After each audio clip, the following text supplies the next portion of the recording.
Peoples party ने एक बार फिर आईनी अदालत को पाकिस्तान और अदालती निजाम के लिए जरूरी करार दे दिया। रहनुमा पीपल्स पार्टी शाज़िया मरी ने तंज किया कि एक जमात के नाम में इंसाफ है, लेकिन वो इंसाफ के तकाजे पूरे करने से फरार है। उस जमात ने पहले एक इदारे को मुतनाज़ बनाया, अब एक जज के पीछे लगी है।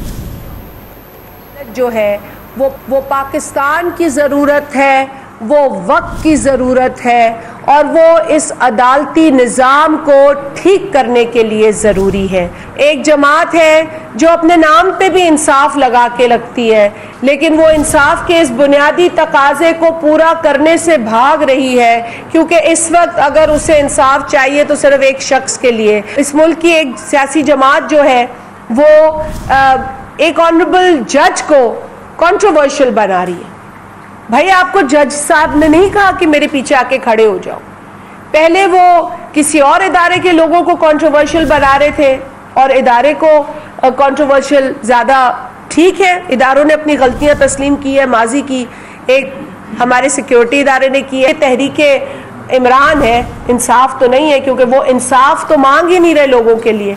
वो तो जो इंसाफ के रास्ते हैं उनमें रुकावट बन के खड़े हो गए।